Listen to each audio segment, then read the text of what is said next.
Okay, the Board of Education meeting will be live streamed via our district YouTube channel, and viewing information can be found on the district website. This meeting is now called to order. It is December 20th, 2023, and the time is 6:34 p.m.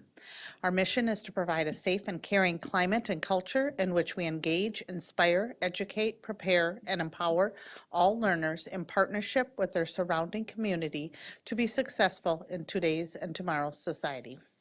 Zach, can you please lead us in the Pledge of Allegiance? I pledge allegiance to the flag of the United States of America and to the republic for which it stands, one nation, under God, indivisible, with liberty and justice for all.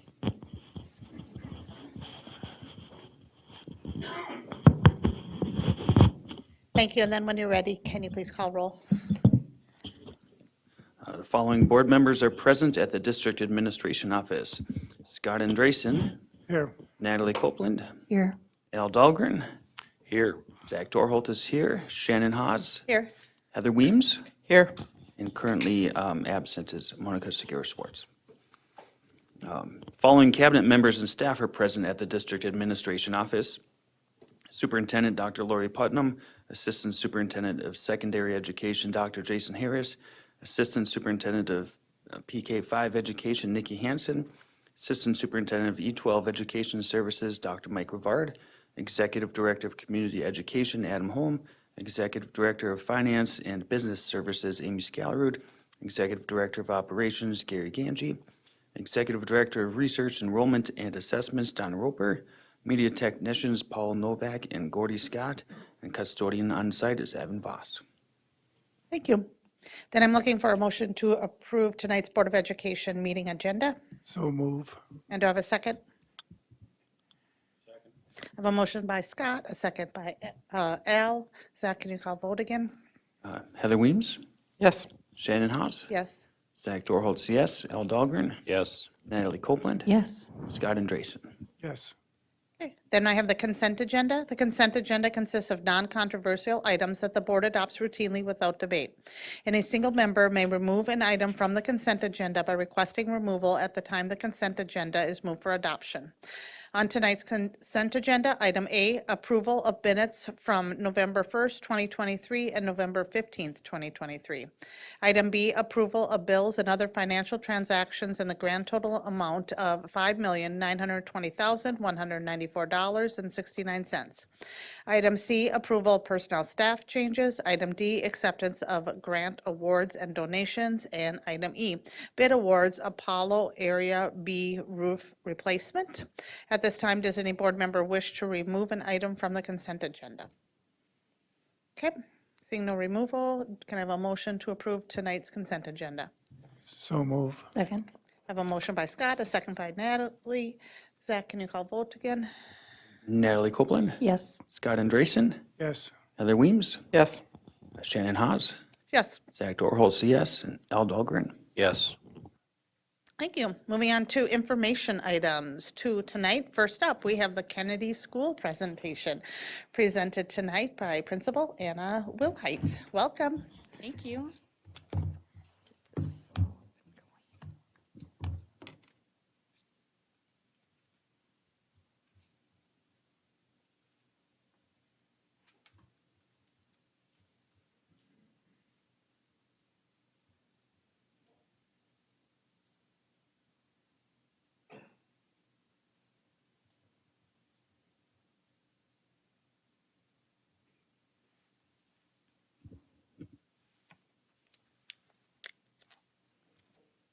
Good evening, Chair Haas, Superintendent Putnam, board members, and cabinet members. Thank you for having me here tonight on our last day of school before break. It's been an exciting day that I've been talking about with a lot of people. So now I'm really excited to share the great things we have happening at Kennedy. So our first piece that I'd like to share is Focus Area 1, our positive climate and culture. 1.1A, integrate social emotional learning and support. And 1.1C, expand opportunities for student voice. This has been one of our primary focuses this school year, and one of our main focuses is our restorative practices. We have implemented restorative practices throughout PK8. One of the primary focuses is how we set up our school year. We start with respect agreements that we create as staff, we create as students, and we create how that looks within our school community. It's something that we revisit then throughout the year as needed, and we change and modify as we get impact from our students and our staff and our school community. Another piece of restorative practices is ensuring that we are teaching our children all that they need to know around behaviors and following our COLT way of being kind, safe, and responsible. And by doing this and helping our students to have accountability for what they're doing and what they need within our school environment, we have actually seen a reduction in repeat behaviors, and we've seen an increase in student accountability of those behaviors. On this slide, you'll see an example of a middle school respect agreement for period 5. You'll see how we start our days with our morning meetings. And then the bottom 2 pictures are pictures from one of our first days of school where some of our first graders were working on friendship commitment bracelets. Our next piece is activity days, which we had a semi-one today. We really focus on ways that we can incorporate student voice, but also bring some fun into our learning community. So you can see we have, in one of our activities, we had students dressing teachers up as snowmen and snow women. We had some face painting. You can see I had a student painting my face in the upper right-hand corner in our activity days, especially for our middle schoolers and all grade levels, but we let them self-select what they would like to do. So the bottom left picture is students learning how to carve soap in our art class. So pretty neat to see what comes out of that. And again, the student voice, they decide what they'd like to do. Our third piece of positive climate and culture is our trimester awards. We really try to see kids for all of the goodness that they have. So in these pictures, you'll see we have a brainy brunch that we had. Kids are enjoying some donuts. We had a no tardy party for our students who were doing well on getting on time to class in our middle level. We also got a book vending machine this year. This is for students who set their own reading goals and are able to meet their reading goals. They then get a token and they can then go get their own to get a free book into every student's hand. And so far we are well on our way to do that. And their faces when they get that coin to go get that book is just one of the best things. And then at our middle level, we are also handing out trimester awards that are Academic Achiever, Dedicated Learner, and COLT Way Leader. That way you can be seen in a variety of different ways for the goodness that you're bringing to our community. And then PBIS rewards. For our preschool through 4th grade, we do traditional, we have a COLT cash where you can be seen for being kind, safe, and responsible. And then on Fridays, I read their names over the announcements and they get to come down and collect a prize. And then this year we implemented with our 5th, 6th, 7th, and 8th graders PBIS rewards. And so students carry around their lanyards all day long, which has their barcode, which is very great for lunch as well. And then they can earn points throughout the day for being kind, safe, or responsible. Then on Fridays, Ms. Turgey, our assistant principal, Ms. Gudridge, our middle school counselor, Ms. O'Hare, our elementary counselor, and myself take turns and we run our school store where students can come and purchase different fidgets. They could buy a locker mirror, some fun socks, a variety of different things that might interest or intrigue them. Another way just for our kids to be seen for doing what they need to do in our school community. And then the last one is web. Our web team is Where Everyone Belongs. This is another fun way to empower our students, especially in our middle level, to use their voice. Today, they have been talking a lot about our staff being out of touch with middle level lingo. So today we played Lingo Bingo in our lunchroom, and I have never heard our kids laugh. I mean, kids didn't even finish their lunches because it was so much fun. So they came up with it. It was a fun idea. And it's just a great way to have some fun before break. And then they were asking, can we do that again after break? I'm like, yeah, let's figure out how we're going to do that because that was really fun. And then they planned some middle level events. And then they actually, the bottom left picture is they helped plan our all school walkathon. They ran all the events, all the activities. They're just kids who want to be leaders in our school who are using their voices to do good. Our second focus area is instruction that produces positive outcomes. We're focusing on 2.2, providing professional learning opportunities aligned with the adopted curriculum and learning needs of students, and 2.2b, maintain a systemic process to analyze all student needs based on data. So as you know, our main focus this year is the implementation in our elementary of iReady Math and how we can still incorporate a differentiated math instruction for the students that need it. So in these pictures, you will see we have some middle schoolers playing integer attack, card game. We have some differentiated small group math lessons, and then we have a variety of hands-on learning for our students to be able to show their thinking and get to practice their learning. And then we have differentiated literacy curriculum and training happening in our building. In the bottom picture, you will see a student presenting. He's in our advanced language arts class. This year they wrote children's books and then they published them and then they went in and read them and presented them to the younger grade students. Again, a great way for students to have that leadership and for our younger students to see our older students, but also for our students to write a children's book. It's pretty incredible what these young people are able to do.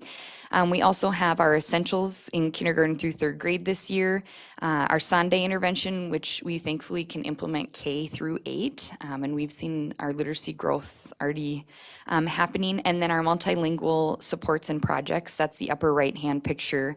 Our multilingual students completed that project. And then we really also focus on project-based and collaborative learning. The more we can get kids moving and grooving and working with their hands and showing their learning and seeing their learning in a variety of ways and working together, because that's a skill that we all need throughout our lives, is to be able to work together and solve our problems, is another focus area that we have found that's producing positive outcomes for instruction for our students. Focus area 3, innovation. 3.1, create a culture of innovation where all stakeholders respond to challenges through taking risks, leveraging lessons learned through failure, and finding solutions through collaboration. This is a large focus throughout our entire building. One of our main focuses in our daily lessons is STEAM lessons. We, as I mentioned in the last section, we just want our kids exploring and learning and doing as much as possible. So you'll see a variety of pieces happening. We had Destination Mars come out. They had an Explore Dome they brought out. I'll talk about that a little bit more in a later slide. And the upper left-hand corner picture is students then using some of their learning they had to apply. The upper middle picture is some of our second graders created mini golf courses in our makerspace. And then upper right is students creating a probability game. We had a arts grant with our 4th grade last year, and they had a puppet master come out and they got to create puppets, and then they paraded them around the school. That's what you can see them doing here. And then in our left hand, we tried to get kids outside and learning as much as possible. So Miss McMillan had brought our orchestra students out at the beginning of the year to practice their scales while they're outside. And then our Makerspace and Innovation Lab, we are blessed to have 2 amazing spaces in our school community where students really can explore both hands-on and with technology. In the left-hand pictures, we just had one of our language arts classes just finished Hatchet, and they then went into our Makerspace and were building their survival. You can see their the student right here is building his fire, not real fire, of course, in our makerspace. And then on the right-hand side, you can see we have students coding and designing. We have game design happening, and then our kindergarten students learning to code, which we'll highlight a little bit more in our video. And then we have planet creation in our makerspace, again, after our Destination Mars lesson that we had for all of our students. They then got to go into our makerspace and apply their learning. And then our STEAM nights, we try to have at least one STEAM night a year. Sometimes we're able to have two. And so this is our STEAM night that we had this fall. We had about 350 people attend. It was a wonderful evening. In the upper right-hand corner, we have a program in our building called Splats. It's where students can code, and basically they're programming a game of sorts. So at our STEAM night, students run all of the activities. So we empower our students from 4th through 8th grade. And so on the upper right-hand corner, our Girls Who Code Club created these games for Splats. They were actually constellations. And so they went in, families and students and their families then went in and were able to try out the constellation. And then we had St. Cloud State come out, and we were able to use their telescope and look at some planets, although not real. You can tell where they're looking. They're not looking at the sky because it didn't have the right quality air. And then you can see our students presenting their STEAM projects as well. And we are blessed with a beautiful campus at Kennedy, so we are trying to focus on the environment and learning from it as much as possible. We were lucky this fall, we had St. Cloud Financial Credit Union in the main picture, left, I guess, upper left, come out and they helped us clean our prairie and our campus, and it was a great experience. Kids were making connections, and I think the St. Cloud Financial Credit Union members would say the same. We also are blessed, we have an aeroponics tower, so we plant a variety of vegetables throughout the year in there, and then you can see in the upper right-hand corner, the bottom left-hand corner is our kindergarteners tending to the tower, and the upper right-hand corner is then them bringing it into our kitchen where our head cook is teaching them about how you can then use what they've harvested. And then last spring we had a sewing project where the students learned how to sow their seeds, and they then, prior to school getting out, transferred it into our community garden. Focus Area 4, Career and Post-Secondary Education Options. Our focus is 4.1A, provide career and work skills related to curriculum and instruction to all PK-12 students. So we are doing this through a variety of off-campus and on-campus experiences. Here you'll see last spring we were able to bring our students out to young authors and young artists at the College of St. Benedict. Bottom left hand, we have our second graders exploring the Outdoor Education Center. And then the bottom right, which is just such a fabulous experience for our kids, is the YMCA swimming lessons. We went in winter. So last winter, February, when those kids were coming back, they were just so excited that they were learning how to swim. So we are definitely blessed with that opportunity. And then on-campus experiences, I won't even get close to highlighting how much we are able to provide on campus, but we try to bring in and expose our students to as much as possible while they are with us during the day while still providing high quality instruction and curriculum. So you'll see here the two frogs performed. They were in The Little Mermaid last spring, 5th grade. They were wonderful. And actually it was such a wonderful experience that kids who had never experienced theater before, we have had the largest turnout for our play this year. And there's a lot of 6th graders because they got to dabble a little bit in the 5th grade Great Theater experience of The Little Mermaid, and they're pretty incredible. We also have Stearns Electric coming in and teaching our 4th graders. We partner a lot with St. Ben's and St. John's. And we had one of their science professors coming out and teaching some lessons. And then in the right-hand upper corner picture, it's kind of hard to see, but we had the Explore Dome come out through through the University of Minnesota, and all of our students got to go in and have an experience over a 3-day period of being in the dome and learning about Destination Mars, and it was, again, a pretty great experience, and then our teachers then took that learning and applied it within the classroom. And then we are lucky we had the St. Joseph Fire Department come out and work with our students. We have a staff member whose husband actually is in the National Guard, so he came and brought some trucks out, and we're teaching our students about that. And then we have a teacher whose dad is an audiologist, so they did a lesson on listening, and he came out and was teaching all about the ear and listening and making that science connection as well. And then another post-Kennedy focus we have is our partnership with Apollo. Justin and I have, when working together over the past 2 years to ensure that we have as strong of a partnership with Apollo as possible. So this fall, we had an assembly which was well received. We had Iggy and Ken Eddy is our Colt there, and we had quite a variety of former Kennedy students come out and share about their experiences at Apollo and how to get involved. And then we have Apollo students coming out and reading during I Love to Read Month. They also came out this fall. We head over to Apollo to perform our play at Apollo. So our students in 3rd through 8th grade get to go over and experience being at Apollo and experiencing a play. We have multiple students coming over from Apollo as aides in our classrooms. Many former Kennedy kids, so that's really fun for our kids to see as well, them now these big high schoolers.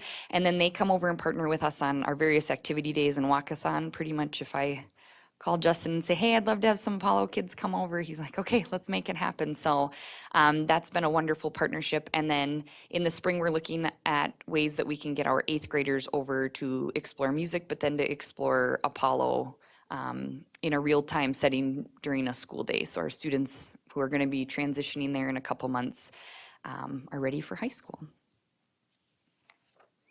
And our last focus area is family and community engagement. So 5.1A is create school-based connections that bring together families, educators, and community. And 5.2 create systems and procedures to provide access and opportunity for all students and families. This is one of my favorite parts of my job, is connecting with students and our families.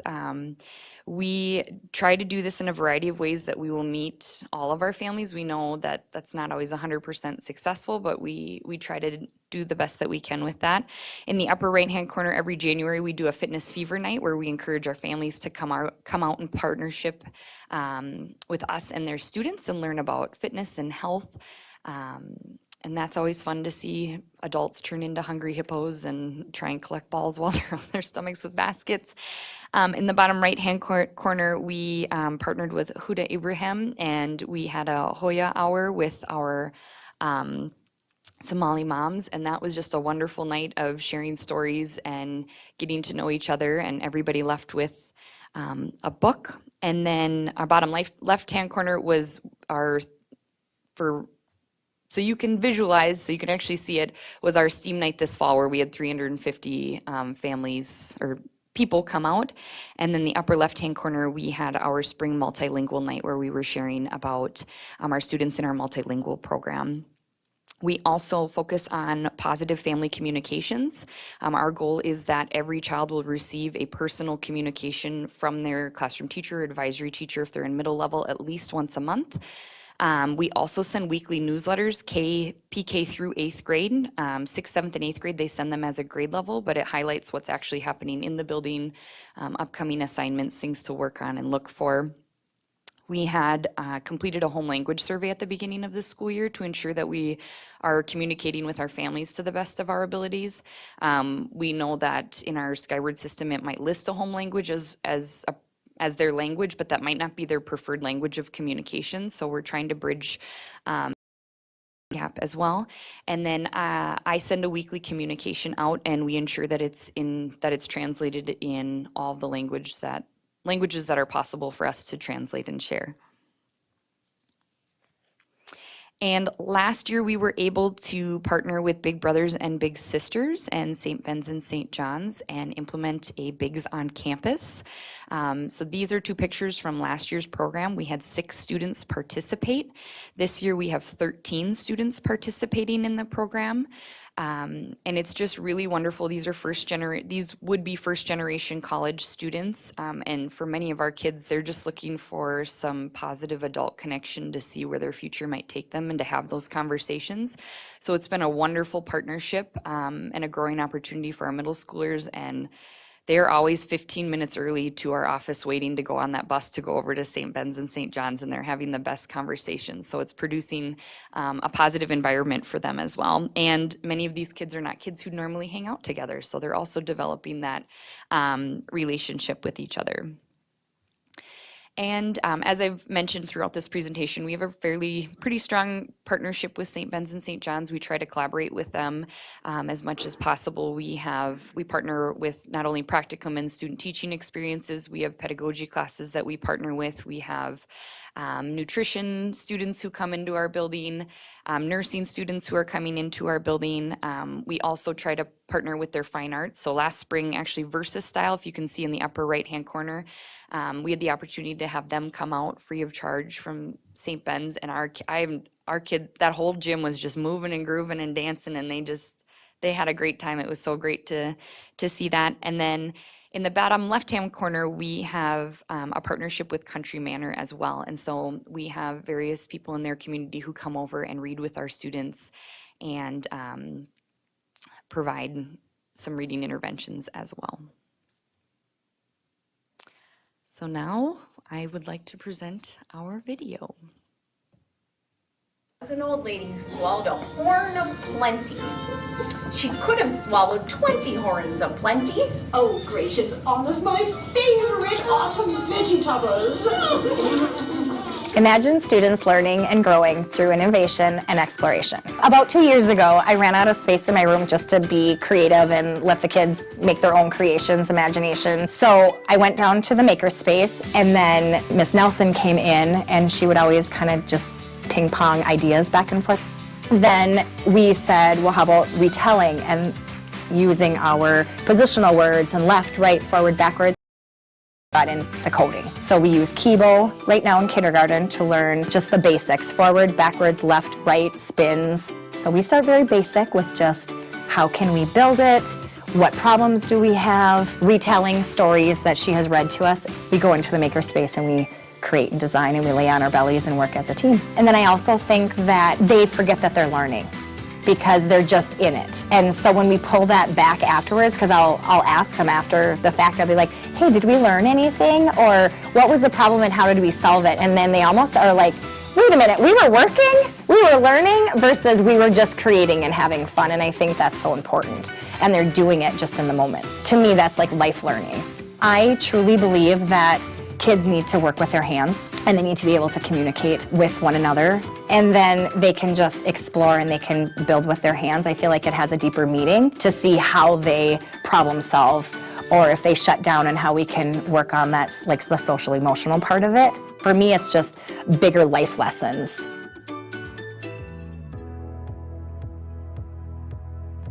Imagine students engaging and being supported in their learning. So I really try to focus specifically on where their interests are now, and then building off of that. Teaching 7th graders know that they love gossip, and the beginning of the year, it's always filled with gossip of who's doing what, and then we match that with the beginning of the United States with the American Revolution and spies and secreting and sharing all this information and finding the juicy deets about the revolution. It pairs really well. We kind of shift into the way of you as a teenager get to experience history through your own lens. So what's your lens? Allowing them to play with history and explore history, and understanding not just what happened, but why it happened and how it can connect them to someone who existed 200 years before them. I teach a Life Smart, and it has a personal finance aspect, and then we also pull in applications and we do mock interviews. I am really focused on where kids are at, trying to make that connection to their real life. But as an 8th grader, that's really hard because many haven't even started thinking about their careers or even having a job, to create that connection piece of, oh, this is going to be me and I should probably want to learn. We have to do more simulations of, hey, this is you, you're going to live in St. Cloud, go find an apartment. And they have to go and they have to do the research, and they have to decide whether they're going to live with somebody or live with mom and dad, and their car breaks down, now what, right? And then they have to find careers and build a budget around that careers that they would like to have in the future. But then we also take that budget and we put it in, what if I only have a job, entry level? how is that budget going to be very different? What decisions do I have to make that are going to be very different? Really digging deep and finding out what's important to each one of them. Then we are a little bit more successful, or we ask for help and get those supports and advocate. And that's okay. That's why we're doing team exercise while learning about it, because I'm assessing you on the ability to use your voice, to use your time when working with partners. You are working together as a unit, learning those life skills to be a successful person, but we get to give them the supports and then teach them how to create those supports on their own outside of school. And so being able to take my content, Dana's content, and teach them how to use it. How to apply it. Yeah, how to apply it.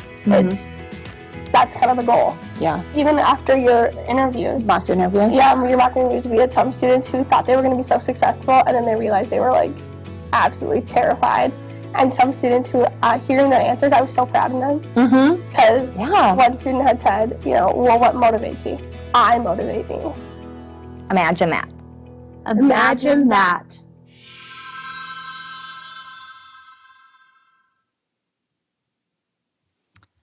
Thank you for the time tonight. Do you have any questions? After you let the record show that Monica's here. Just noting, Monica Segura-Schwartz is now present. Okay, anybody have any questions or comments? Scott? Well, this is funny. I seem like I always get to start. I had 3 kids go through Kennedy, and got involved with the Kennedy PTA. Sort of my first start in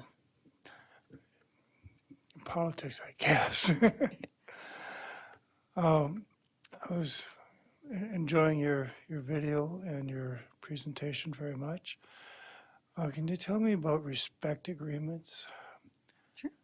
Yeah, so respect agreements are, we provide kind of an outline of questions of, so for the classroom is how, as a teacher, or let's start with students. So how as a student would I like my teacher to treat me? So what does that look like? What does that sound like? What does that feel like within the classroom?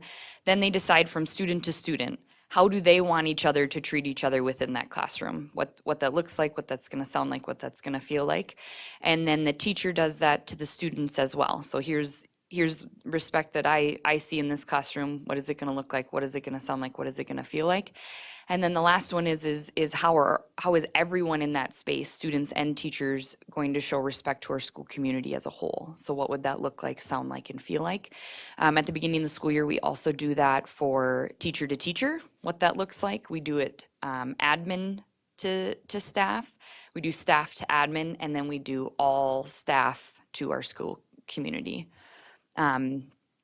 So it just creates that collective responsibility and respect amongst our building, and it's a great way for us to hold each other accountable in a respectful way that supports our environment. Do the students have input on that also? Yep, absolutely. So they get to voice how they want their teacher to show respect to them, how they want their peers to show respect to them. All voices, it's a wonderful part about a respect agreement is that all voices are heard and you have to agree on it before it can go into place. How do you implement restorative practice? Very, very slowly. So we make sure that we see each child for who they are and what they need in that moment. We know that nobody is perfect, including us as adults. And so sometimes we are going to screw up and we're going to make a mistake.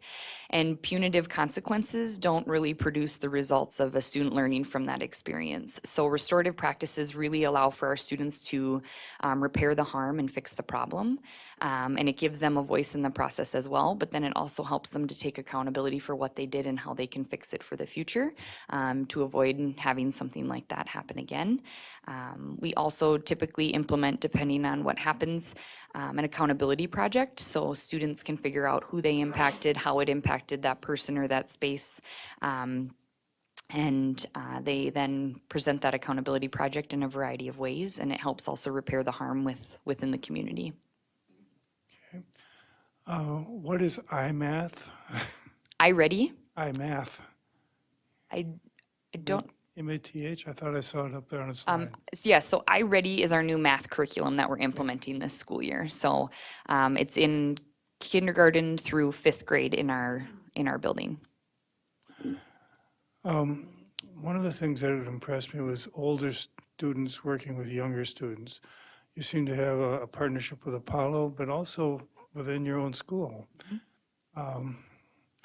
It seems like in teaching, you have to actually know your material better. How is that working for you? It's absolutely wonderful. It's helping our older students to have an opportunity to be leaders, and it's also building those relationships with our younger students, with our older students. It's a highlight of my day when I see a kindergartner go up to a 7th grader and give them a fist bump, and they know each other. So it's an awesome opportunity for our older students to develop those leadership skills. Okay. I mentioned, you were talking about partnerships with other organizations. What caught my eye was Stearns Electric. I've seen their presentation. Tell us a little about it. I haven't been I'm not involved in the actual presentation, but they come out every year and present to our 4th graders. And it's fun. They bring all of their tools and set it up and answer all of their questions. So, and I believe they do that district-wide, so. I'm glad it's district-wide because initially it was just Kennedy and the service area that they provide. And of course, St. Cloud is more than Stearns Electric. But I'm glad that we're getting them in. Country Manor. I remember when they were first building Country Manor out there, it was kind of the big pitch that their residents would be able to interact with Kennedy students. How's that working? It's wonderful. We originally, pre-COVID, were actually heading over to Country Manor, but post-COVID, they are coming to us. That way people can select being involved in our community so we don't inadvertently bring anything into theirs. And it's wonderful. Our kids get to kind of almost have a grandma or a grandpa while they're at school who's supporting them in their learning. Does each kid get one? No, no. Actually, they partner with our ADSES teacher, and she helps to pair students with residents from Country Manor to find best fit and need. Okay. In the video, I was quite impressed with this class that was actually doing budgeting. Yeah. Were those 8th graders? Yes, that's our 8th grade Life Smarts class. Wow. Kind of wish some of our seniors had had a little bit of that. My own kids. When you do transportation, it seems like you go to a lot of events. And the state has recently passed a new law where we have to have nurses on the buses. Well, we don't have near enough nurses. How is that going to affect you? We're going to work as a district team to ensure that we're providing as many kids in our district the opportunities they can. The St. John's Outdoor Experience actually happened at the beginning of October. We were one of the first groups to go. Otherwise, we have not gone anywhere else this school year. Our YMCA was last February. So the new law is really impacting your ability to take kids out and meet the world. Yep, so we're going to bring the world to them. We're going to bring in as much as we can and expose them to as many opportunities while they're on the Kennedy campus. Okay, we'll see if we can recruit some nurses for Okay, us. I'll work on that. I noticed that enrollment from pre-COVID and post-COVID, it dropped from like in the 800s to into the 600s, and it doesn't seem to be coming back much. What's going on? I don't know if I could nail down or say exactly what that's to. I know that many people have many choices in our community that they can make for education, and so ultimately it's up to them in what choice they make, and we do our best to provide the absolute best experience at Kennedy, so I think everybody should go there. Well, we'll see if we can do something about that. Maybe change school boundaries, who knows? that pretty well covers it. Okay, Thank you. Thank you.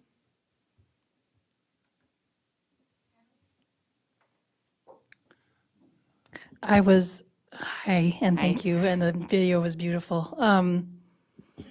I attended the Apollo concert for the winter concert, and I just always love my youngest child's in ninth grade. I love seeing the ninth grade concert because I know that's Kennedy kids and North kids coming together. And the director, who I know is your same director, just had wonderful things to say about the ninth graders and how great they're doing working together and coming together. He had to continually hand out new music he wasn't prepared for because they just flew through the music together. And so, it really got me thinking about how do you feel that's working to share between Kennedy and North and Apollo? Is Just that right? Apollo. We Just share, Apollo and Kennedy, yes, we yes, share okay. both orchestra and band between Okay. Apollo. I actually just met with Assistant Principal Freeze the beginning of December to already start looking at our master schedules for next year and how we can make that work. Although it at times can be challenging to our schedule, it's wonderful. So because our students have the directors who are also at the high school level, which I believe increases their participation as they move into the high school because they're, pulling them along with them. So That's what I was thinking. I know that it's hard to be the music teacher traveling, but I can definitely see in that ninth grade class how powerful that was to have the same director in eighth grade that you have in ninth grade and make that transition. So thanks for sharing today. Oh, and I wanted to say too, Monica wasn't here. She'd be so sad. I've been so happy to see about the play. Yeah. Oh, that was so amazing. And just to hear that that's exactly the desire of everyone in the district, right? When you experience that in fifth grade, which my child did at Westwood in fifth grade, and she's been in plays ever since then. And it was really that moment that's like, wait, I can actually do this. I can memorize these lines in a week, and usually I have like 3 months. Amazing. So thanks for sharing that. yeah. Thank you. Actually, I was going to talk about the play. So, so you said that you had a play for this year, and the sixth graders were participating in the play because they had the opportunity in the fifth grade. Could you tell me more about? So, is this part of a partnership, or is it part of the partnership with grade?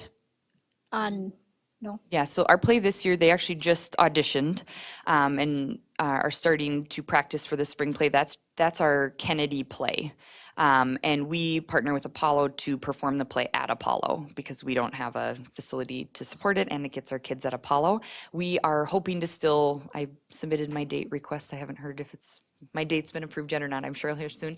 To bring them back again for our fifth graders to do the same thing, play in a week. Great Theater will be out. So our fifth graders will also once again have that experience to hopefully continue encouraging our students the love for the arts. So that was last year and the year before? It was just last year we started that partnership with Great at Kennedy. Also, I misunderstood because what was the thing about sixth graders wanted to be in the play because they had Yes, experience so in fifth last spring, our fifth graders participated in the Great Theater performance at our school, Play in the Week, where they put on The Little Mermaid. You would never know they learned all of those lines in a week. But then this fall, actually a week ago, not fall, we're kind of in winter, I guess, we had students trying out for our Kennedy play.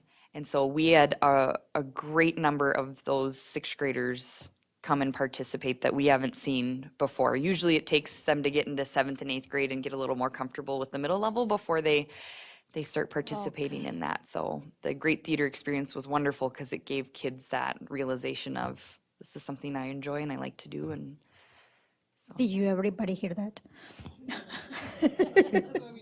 Monica, I can tell you that we are doing fifth grade Great Theater play in a week at our sites across the district this year too.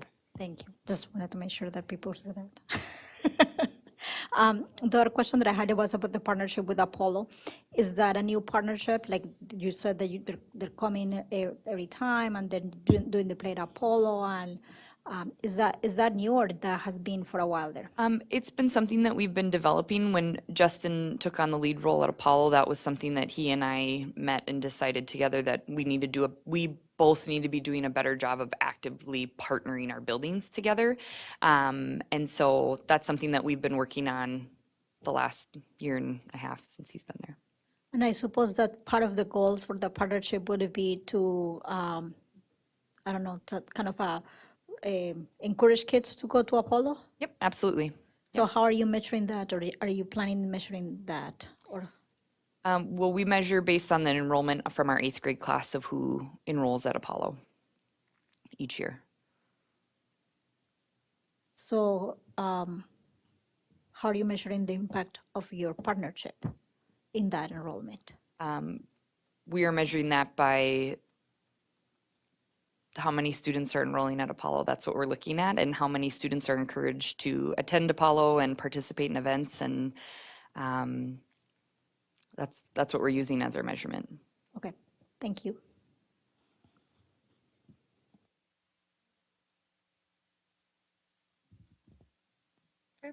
Thank you very much. Thank you. We appreciate it.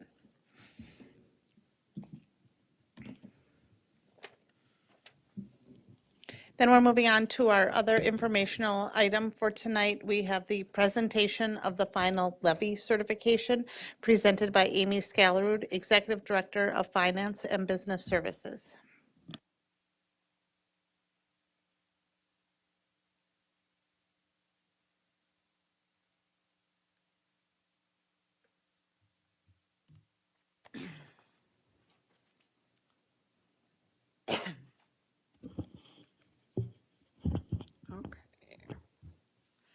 Good evening, Chair Hawes, Superintendent Putnam, members of the school board. Tonight, we are looking at the final step in the annual levy process. The preliminary levy would have come to the board and been approved in September. And so we'll talk about that and any changes that there might be in this levy compared to the original levy, which aren't significant. And then there's a couple other requirements as part of the final levy certification. There's a requirement to hold what's called a truth in taxation hearing. And so in that, we need to go over the levy for the upcoming year. This levy is for taxes that will be collected in calendar year 24, so starting here in a couple weeks. And then the revenue is actually not recognized until our fiscal year 25. So there's a delay in terms of when we collect revenue versus when we recognize it, just because we have the calendar year versus the fiscal year. Also, as part of the truth in taxation, we have to review by statute the current year budget. We will do this very briefly and not spend a lot of time, since we've seen that a couple of times last spring when you approved that. And then there is a time for public comment, which will be at the end of the presentation. So district levy. Again, this just has the information that I just went over about when it's collected. And then there's three different components of the levy. There's the general fund levy, which is primarily based on student enrollment. And we'll talk about the subcomponents of that in a little bit. There's the community education levy, which is primarily based on population data. And then there's the debt service levy. The debt service levy is going to directly tie to any previous issues, whether voter approved, or some of those may have been approved based on board authorities, such as our LTFM bonds. So those are the three components of the levy. This just shows a distribution. Again, the majority of our levy comes in the general fund, 57%, about 40% coming in the debt service, and then a really relatively small portion of the levy is for community education fund. So this year's levy is increasing by $1,220,008.97. That's a 3.72% increase. The original levy that came to the board was a 3.63% increase, so very close. And really the only difference was that there was a negative TIF adjustment that MDE puts out there that they removed. So it was either added to our levy by mistake. There's some of those things that we don't really control between the counties and the state. So that's really the significant item that changed between the original and the final levy. So as required, very briefly, going to review the current year 23-24 budget.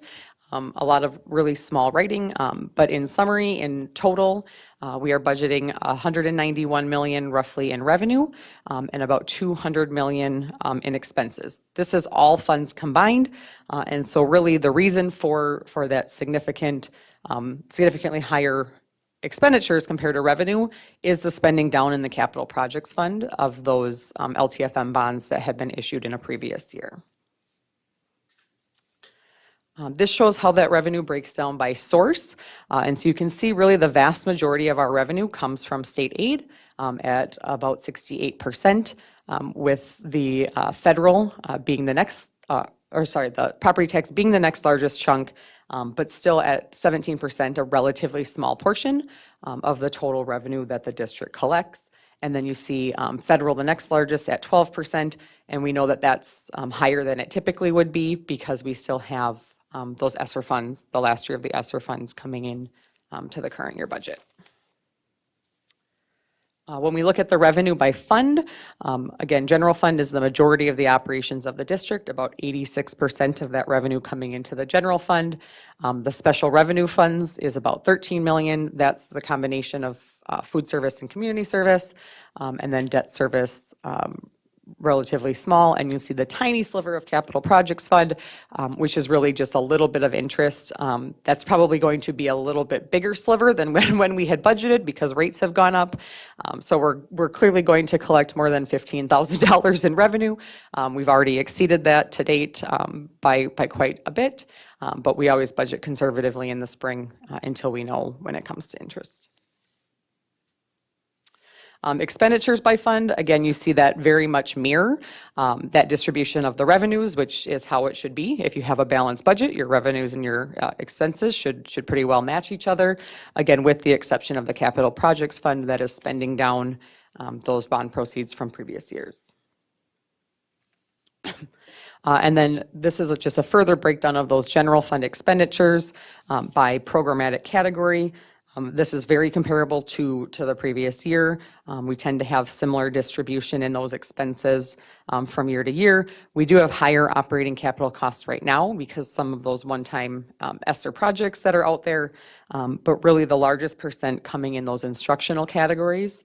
The regular vocation and special ed instruction account for almost 64% of the total district spending for the current year. And then again, same information, just in more of a graphic. So how levies are determined. We do not get to decide how much we levy. For the most part, it's all set in statute. Again, some enrollment driven, some there's a little bit more discretion like our LTFM levy. But what we're allowed to levy for is based on what's written into the statutes. And then beyond that, there's that opportunity for voter approved debt service or operating based on a public vote. So the general fund levy, this just shows those comparisons to last year's levy. I'll point out that lines number 1 and 2 are 0. We do not have a voter approved or a board converted operating referendum at this point. And so that's why we see those be 0. And then the rest of the components of the levy, we would have gone over in detail when we did the levy in September, so I'm not going to spend the time to go through those again, since this, again, like I said, is very comparable to the preliminary. What had changed from the preliminary was that line 14, where there was a negative adjustment in the preliminary levy, which has now gone away. The community education levy, I will just mention briefly because it looks like there's a big drop, and we would have discussed this again in September, but just want to explain that again. That is not that we're going to collect less revenue for community education or cutting programming or changing anything. As part of the last legislative session, there was a shift in the law in terms of how much comes in through aid and how much comes in through levy. So our total revenues in these categories will still be very comparable to that 1.1 million from last year, but that additional 300-some thousand will be coming from the state in the form of aid instead of being part of the levy. And then the debt service levy going up, and that was anticipated. That was based on those new LTFM bonds for the Apollo improvements this summer. And so you see that increase coming in on line 2, the long-term facilities debt service, which is being offset a little bit by some prior year adjustments on the regular debt service levy.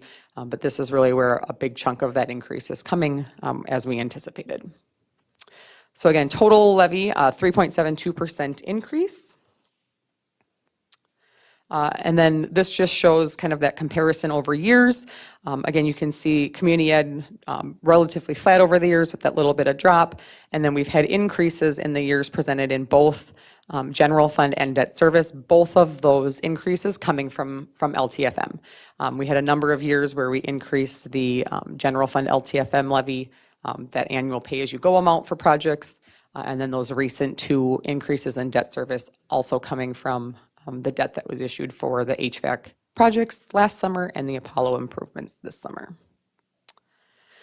So number of variables that can cause tax increases and decreases. Market value is the biggest driving force. I want to make sure to state, particularly for the public, that we don't set those market values. So a lot of times when there's a significant increase in the overall tax liability, it's being driven by those market rates, and we don't set those. Those are determined by the county and the assessor's office. But those are really the biggest things outside of a voter-approved referendum, which again, not applicable to us, or the other main thing is those new programs or things that might be authorized by the law that allow you to levy for. Again, nothing new coming in that falls under that category right now. Again, changes in market value. That is not something that's subject for discussion, or if anyone was here for public comment, that is not something that we are taking comments on because we don't set those. Again, won't be a factor here this evening. And then this just shows that tax base history. So as I mentioned earlier, the biggest driving factor is your property value. And as you can see, we've had 2 years of significantly higher increases in the overall referendum market value and tax capacity of our district. Some of that is going to be increases in housing. Some of that is going to be new development, new businesses coming to town. So 2022, clearly the biggest year over a 20-year time period at 15.7%. We know that there was historic housing increases that year. That has stabilized to some extent. And so the 2023 assessment year at a 9.7% increase is going to be a little bit housing driven, but really more tax base driven. New housing developments, new businesses coming in to our tax area. The advantage to that for our taxpayers is because unlike counties and cities who set a rate and collect that, we set a fixed dollar amount and spread that to all taxpayers. And so that helps to minimize that tax impact for each individual taxpayer. This just kind of shows that. So had there been a $200,000 home, we'll use as an example, a 0% increase in property value, which we know is probably not realistic, right? There's typically some valuation increase.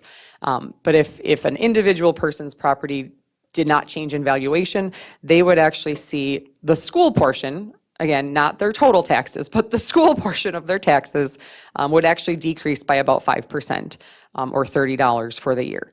We know that that's not realistic, that there's not going to be a 0%, but with that 9.5% increase in valuation, in theory, if your property value goes up 9.5%, your taxes would go up 9.5%, but your school portion is only going to go up 5% because of that increase in the tax base. And then the last thing that we always like to show is just where we are in comparison to our neighboring districts. So again, you can see we are up a little bit. Compared to where we've maybe looked at this in previous years because of some of that LTFM bonding. However, we still, even with those that significant investment in our facilities, we are still on a household $200,000 home, considerably less than all of our surrounding districts. So that is all I have until we want to open it up for the public comment, and then after that, we would move to the approval. Unless there's questions. Okay, well, we can quickly open it up for, we provide an opportunity for public input on the final levy certification. And there is not anybody here, so we'll move on to looking for a motion to approve the final levy certification. Closing public input.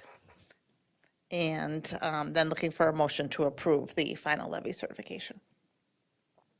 I would move that we approve the final levy certification for the 2023-24 Yes. school year.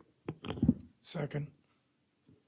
Okay, I have a motion by Alan, a second by Scott. Any discussion or questions at all? Monica? Yeah, not exactly in the motion, but in the topic. How are we, so the impact of the levy is clear to us in this presentation. Good for the board, but not for like going out in the public. So I'm wondering, how is the public finding out about this impact or not? So the public would have seen their actual school district portion on those proposed settlement or proposed levy reports that each taxpayer get, their individual estimated tax statement. So that would have had very close to what their final is going to be, because it didn't change, significantly from what we sent to the county after the preliminary certification. So all of the taxpayers within our district have received that. That form includes information about who to contact at the district with questions. I did have a couple people call just with clarification and questions, no major concerns. So that information is out there and includes who to reach out to. Also new this year, or I believe new last year, with those statements is more comprehensive information about what the increase is for each taxing jurisdiction within that county. So if you live in Stearns County, you get an informational sheet that shows every school district and what their percent increase is. So you can sort of compare and see, I live in St. Cloud, my increase is 3% versus my neighbor, across the way in Sartell, and their increase is 9% or whatever it might be. So there's definitely been an increase in that transparency and that communication to taxpayers. And that was part of a law that was passed that last session. Anybody else? Okay, Zach, can you call vote? Natalie Copeland, Yes. Al Dahlgren. Yes. Zach Dorholz, yes. We got you. Yes. Shannon Haas, Yes. Monica Segura Schwartz, Yes. Heather Weems, Yes. Scott Andresen. Yes. Thank you. Thank you, Amy. Then we're, next up, we have another action item, the approval of high school course catalog presented by Dr. Jason Harris, Assistant Superintendent of Secondary Education.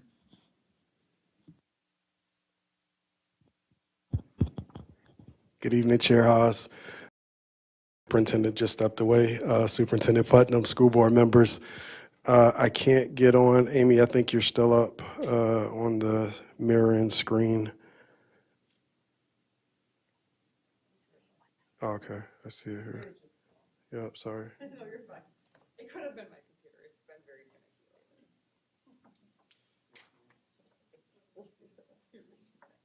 Let's see if it, there we go, there we go, 7, 8, 9.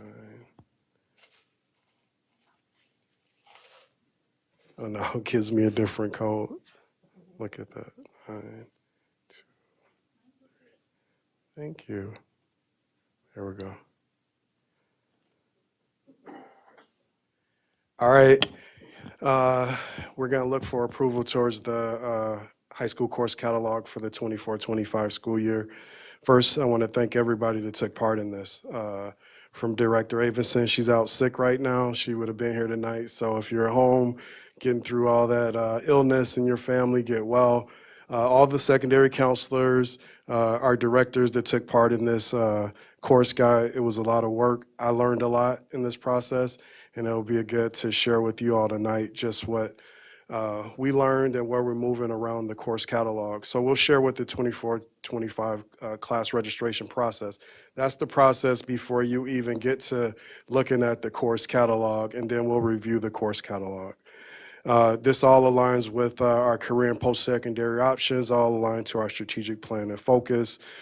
It's a 5-step registration process. So right now, the students at high school just started to talk about, at step 1 in December, the magic number on how many students, what credits they need around graduation. They need 63 credits. They just started looking at that in December because it was the start of the second trimester.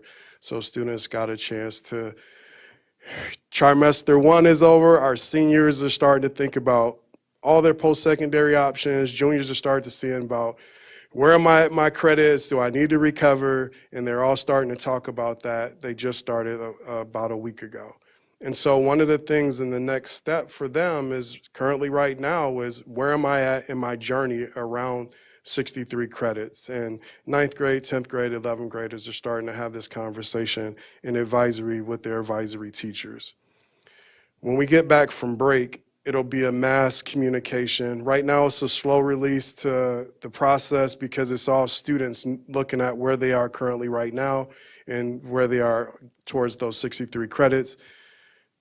You start to have the information right now on the school web pages around the registration process. When we get back from break, you'll start to get Sky Alert messages. If you have high school students, start to talk to those students about what's taking place, where you are with your credits, and then where we are with the registration process. You'll start to get Sky Alerts. We're out here on the newsletters are currently going out right now through winter break. And then really what you need to know about registration for high school. And then when you get into the second week of January, students start to look at the registration form, which you see here on the screen, where they're at in their credits, where they're at in their requirements, what do they need to around the 63 credit requirement towards graduation. And then family conferences are January 11th, so it'll be a big push to get families in to talk about registration, what the process is, where my students are so they can talk to. You'll have our counselors, our teachers, specifically focused in on where you are currently and then what you want to do around registration in that process. And then the step 5, the week of January 22nd, students will start to register in their classes by content area. So they're there with their teachers talking about choices and options around that. And so that's the start before we, dive into the specific catalog in the 5-step process. I'll go through the course catalog. Let me just see here. The course catalog. I won't go through everything. I'll highlight a few items that I think is pertinent. We approve a course offering through the course process for next year. I'll go through some of those. I'll start with and I hate that. Let me just see if I can get this a little clearer. The 63 credit requirement in the course catalog. Yeah, Nikki's gonna kind of, all right. So you can kind of, there we go. Just so you can see what the 63 credits cover and what the requirements are. And so students in the interactive catalog and their families, which is important to start to look at, how many language arts credits do I need? How many social studies credits? We see it all the way to the 63 credits. We also have, when 2008, you have new graduation requirement with personal finance here, and that's the new requirement through state statute and law. So in that, after the class of 2028, they'll have that process. But you can click on each one of these and go into the content area, what specifically the requirements are. So if I'm a 9th grade student, I need 3 trimesters of language arts 9. If I'm a 9th grader, I need 2 trimesters of human geo, 11th grader, 3 trimesters, and it just kind of maps out all the way up into 12th grade what specifically you need for requirements Then it breaks it down into specifically the elective credits for graduation requirement. And so this starts out the heart of where students explore and what pathways by knowing, and their families, what is 63 credits, what are the requirements around that. I'll go to, nope, we'll keep it. I want to show, let's go through math.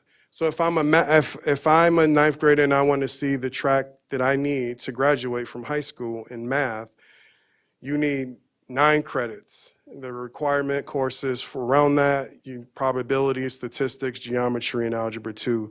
And then it kind of breaks it down here on the left side on the types of geometry that you need around your graduation requirements. So students get a chance to see, here are the requirements, here are the recommended courses, and now what we've learned, COVID has helped us through some new things around technology with video clips and how do you make it interactive.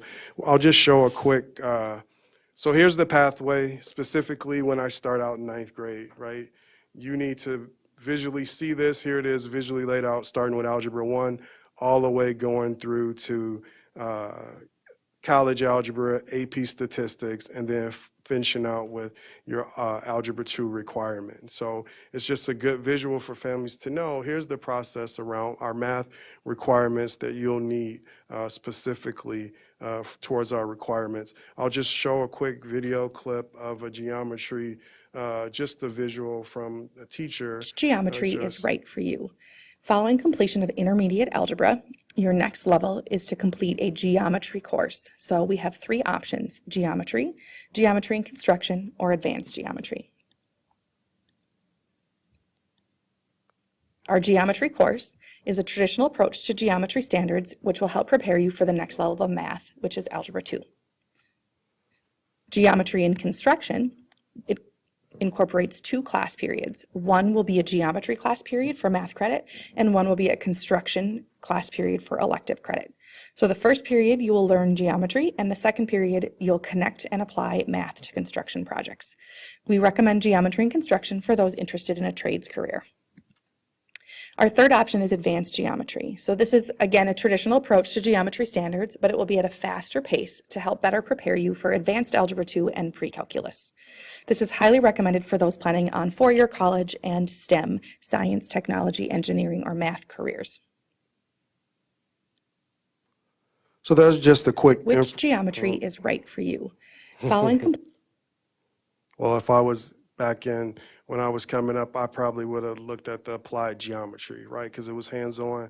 I like those things. I really didn't like angles and rays, right? And so if I could just have this and look at it and I could be hands-on, this would be something that would be interesting to me if I had a quick video clip. So that's just for the students and the families. I think that's the other piece when we look at registration. Our families need to be informed on the requirements and then what it takes to graduate high school, specifically with an Algebra 2. I don't know if you all have looked at a Algebra 2 book, the standards, some of those tests. I looked at it, and so it's very important for our families and our students to have a good understanding just around that piece. So that was just a math track if I was taking math. We talked about, we approved, let's look at, I think the last time we talked about, Nikki, can you help me out with this one more time? And just what college credits I could get in high school, right? Because we all need to know, okay, it's a fast track to saving our families money, right? That if I can take the AP class and I can take the test, and even if I don't pass the test, the rigor of the course is going to help our students. I just talked to a student the other day that's in college, right? And I asked, I said, how was the rigor from the AP help you to take the college course? And the student said it was right on. Nyapal, right? She's at the University of Minnesota Duluth, right? African-American student that spoke to the legislature about how BAR helped her with our team approach to get to where she is. And I asked her the question, like, has your AP classes prepared you for college? And she said, yes. Even if they don't pass, I know that you want the credit and all of it, but the experience for our kids is what they need. And so this just breaks down, starting in 9th grade, that our families should know that if I take AP Human Geo, that's the advanced class in 9th grade, right? All our families should know this. And so it's us informing them through our interactive guide, but we see it, here are all the courses that we offer around that. We just approved the economics government. That was through the new course proposal. So that was one of the ways that I wanted to show you all specifically. Again, here's our post-secondary enrollment. I think me reflecting on the process of just being in it and just leaving from the school sense of it is real important for our students to have an understanding. We have a lot of opportunity. They have a lot of opportunity to get advanced courses, and everybody needs to know that. And we need to continue to collaborate with our St. Cloud Technical, St. Cloud State, like Anna talked about a little bit today with St. John St. Ben's and how we partner along some of those ways. I think when you look at the GPA requirements, that's something I think from our end, we'll have to continue to work with our institutions to not have a barrier around that GPA. I think that's where we want to start to look at.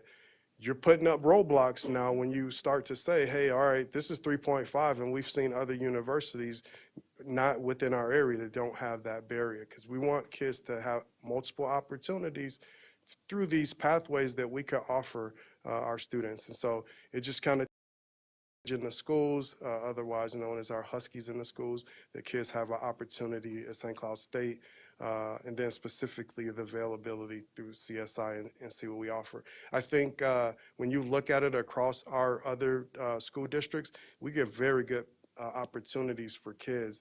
And when we look at specifically, when students graduate 12th grade compared to the state and how they enroll in higher secondary education schools, the state is at 67% and we're at 62%. So we're not far off.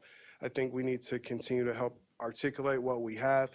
I know we've talked about we need to limit some things, but you can't put a limit sometimes on how students learn and then what pathways we can offer, because some of this will be changing life circumstances if they find the right career. So if I like health careers, if I get a work experience, these are things that we know that can help our students change some of their outcomes around how they live in cyclical poverty if they find the right class, the right interest, and we show them the pathways in that way. The other one that Director Avon said, it was the 12th grade, it was just the electives in 12th grade that you could offer. So by each content area, if it's business and computer science, if it's healthcare within special programs, if I'm a 12th grader, here are the elective courses that I can take. If it's a culinary arts class, if it's a visual literacy class, these are the opportunities and offerings through our course catalog that helps our students have multiple opportunities and good learning experiences around registering for courses that starts at step 1 to us and our families making good choices on what classes we take in that. All right. And so that's just the course catalog. I just went through a few pathways for our students and their families and their experiences of what we offer through Tech and Apollo. So here are the folks that do all the magic, right? Our counselors. And so here are your Apollo counselors that make sure students are informed, they're understanding their 63 credit requirement, helping their families make good choices and advise decisions on their post-secondary options. You have your tech counselors around the same thing, our mission, our vision, and making sure our students get every opportunity available to them. One of the things that we know just around communication with all our families is specifically how we communicate, right? We can't just go about it in our traditional ways of saying, hey, this was a discussion, all right, it is out here on the website, or It is at a parent conference, but we gotta go out into the community. And so Director Ayan Omar and the Equity Department are doing outreach sessions by location and identifying how we can talk to families and students to register with our counselors outside of what we offer. We'll offer the traditional family informational nights at Tech and Apollo, specifically at conferences on the 11th, and then individual counseling, individual planning sessions, meetings, and then also with our pathway coordinators, they have, we do participation, how many kids sit down and do advisement meetings and sessions around that. And then, like I said, traditional ways of doing it with our school web pages. But we know to get every student, every family having a clear understanding on how to enroll and then what the offerings are, we have to move away from some of our non-traditional ways. And I think we're looking at those things and how we make sure. So you probably will get inundated, and if you have kids in our high schools, you should be having the conversation. Where are you at with your credits? What are your interests? What am I thinking about for post-secondary options? Because we're in the or just getting to how students register for that, and it's starting now, and so you'll get more information to come. Questions? Okay, Scott, and then Monica? I remember when I was in high school, kids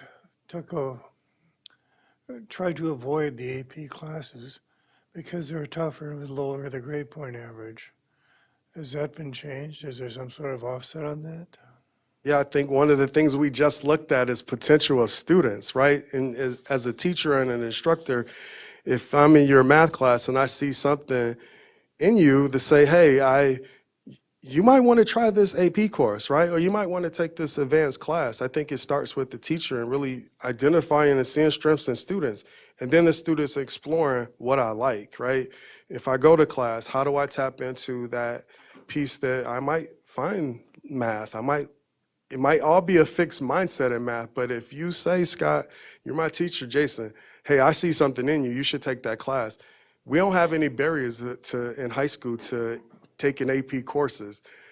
You could take it voluntarily. And I think when we looked at it from the past, we had barriers that say, you got to take this test, you got to take this test. I think you all in the board have done, and district have done a good job of saying, hey, let's take those barriers down. If you want to take an AP course, you take it. But it starts with the relationship and the teacher and the student to see something in you to say that.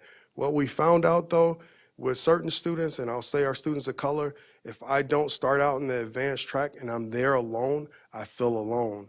And so what we recommend for students of color to say, hey, maybe I haven't done advanced in middle school, but now I want to try it, go in groups of 3s or 4s, and then how do we support the students once they're there? Because we're starting to look at, once I take the advanced class, which ones don't complete it? That's a data point we want to look at. But I think back to your point, it's the relationship that the teacher and the student and what I see in you to say, hey, I see this in you. You should take that. Let me motivate you, right? And some kids go and do it, right? Some kids say, maybe I don't want to do it, or I don't have the support for somebody saying it enough to me that I can do it. Well, let's say, for example, you could take an AP history class, or you could take a non-AP history class. In that non-AP history class, you'd probably get an A. In that AP history class, maybe not. Maybe you end up with a B. That's going to affect your grade point average. But we talked about what does it? Yep. But the students talked about the rigor of the course. If I get the A in the general education science class, then the AP class, the rigor is going to help me out even if I got a B. What we found though, and I learned this 3 years ago when I got to high school.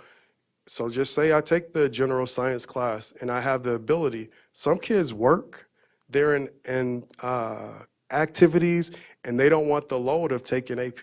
And I learned that, right? I'm like, okay, well, why? And they would say, hey, I work, I'm in activities, I just don't have time for that piece of it. And so that's the student and the family decision. Not to say that student's not bright or intelligent, but I think it's what we see in the students and how we create the environments to spark interest and, just support our students in those opportunities to say, hey, Scott, take the AP history class. You can take that. Who cares if you're going to get a B in it? The rigor alone is going to prepare you for if you want to go to post-secondary or not. The experience in itself, I think, is helpful. It's going to be kind of how the colleges see it. This person maybe got a B in the AP class, but we shouldn't hold it against them. Yeah, right. It's a college decision, not ours. Yeah, and then you look at GPA and just kind of what I said with the student, the Nyapal at the university. She said, and she didn't get all A's in her advanced classes, but she said those classes prepared her for where she is right now, and she feels pretty good in it in her first trimester where she is. So it'll be our job to see how she graduates in that time, and then what opportunities is, as we look at metrics on. I know our AI group will really start to put some things in place of what we're doing around how we look at pathways for students. But it starts in the classroom, in the relationship with the teacher and the student.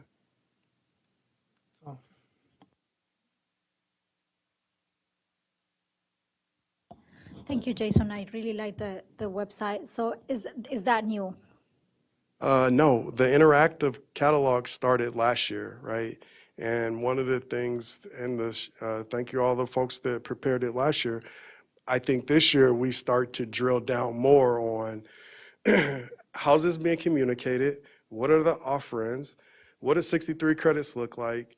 What's the pathway to get there? And who knows this, right? And so I think like I said, I thanked our folks, Shannon and the folks that are not here, they started to look at it in that way. And I think it's more clear now, like you saw in that math pathway, if I start 9th grade, here's what I take in intermediate algebra. Here's what I go to geometry. Here's the different layers of geometry. Here's what we take in junior year. And I think we've now started to, and we'll even get better at it. We got still some things that we need to improve on, showing clear pathways on how it looks all the way back to 6th grade and what that experience is, what you were getting to with great theater, right? What does a 5th grade experience look like? What does a 6th grade experience look like? I heard somebody talk about life smarts and you have life smarts in 6th and 8th grade, and it talks about finance. It's just giving our kids exposure, and I think next time at the school board, we're going to talk about middle level and the opportunities, and I think it starts there. So the catalog is only for classes? Yes, for your high school registration, for your courses, for your courses. for your 63 credits, right? And so for high school students specifically, this is the course catalog to register for the 63 credits. Where do they learn about activities? They're close by? Activities meaning art, Extracurricular sports. activities, yeah. So you learn about activities specifically in multiple ways, right? And so starting out at the beginning of the school year, in the beginning of orientation, you have booths, tables, on all the things that you could take part in around participating in school. If it's the speech team, if it's the drama club, if it's the GSA advisory, we start to help students understand, here are all the opportunities in high school, and we do it in multiple ways. So starting with orientation, and then we start to do, our advisories are kind of like that, 2 times a week where you get information on what's going on in school. And then in our schools now, they have monitors all over the place on what activities you can get involved in through loud announcements. I think it's multiple ways that we promote activities. And I heard your question to Principal Wilhite specifically on how we're looking at data points from our kids in 8th grade leaving Kennedy to go to Apollo, so we don't lose them to our neighboring districts. I think the partnership that she talked about is not just at Kennedy, it's at high school in general, going back to our middle level schools, being in the cafeteria, doing reading, all the way to elementary. We got stuff going on now that if Monica saw Jason come and he's a Apollo Ego and I'm going to Kennedy and I talk to you and share my experience and saying, hey, you're going to be here one day.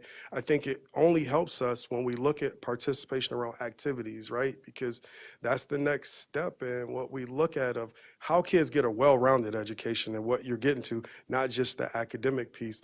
And so on the school web pages, you have the activities page of all those things, but it's nothing around activities right now in the course catalog. It's just the courses for the 63 requirements. That might be something we might want to look at down the line to say, just what you're asking, again, is in the course catalog, here are the courses, but here are what other activities that you could get involved in.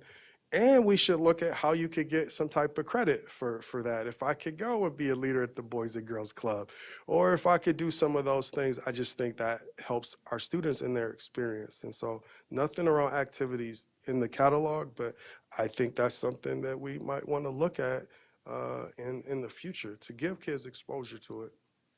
Thank you, Jason.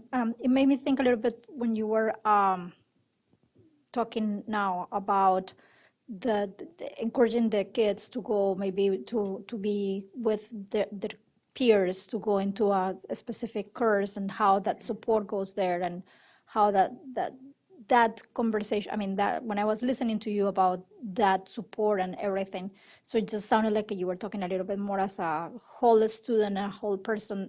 So a little bit out of the topic that we are currently discussing this moment. Forgive me, sure.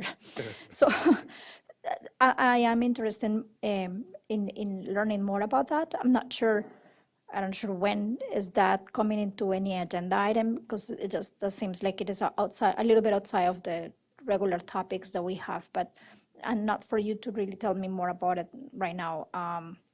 But I am interested in learning more about how is that experience being thought out and moving forward. I think your elbow person could tell you about specifically within the AI committee on a profile of a graduate. I think those are the things that we want to start to. I think your initial question was, what does a good education look like? Or you started there, I think about a year ago, but for me it was a couple of months ago. And I think the committee start to really look at like, what is a good experience for our students in ISD 742? So we could get away from just the rhetoric of, I could say, we could predict how student outcomes could come to part in our data, right? And I think doing it in multiple ways, but the profile of a graduate, and we're looking probably at a 3-year to 5-year process, because you want community input, you want business folks, you want all the stakeholders to be a part of it. I think that's the conversation on what that looks like. Is we're starting to gather information. I think the superintendent was just out in a coffee and conversations a couple of weeks ago, kind of getting data on what success looks like. I think that only helps us to say, all right, from a larger community outside education, what do we want our students within our geographical area, what is that experience going to look like for them within our high schools and in our schools in general? Yeah.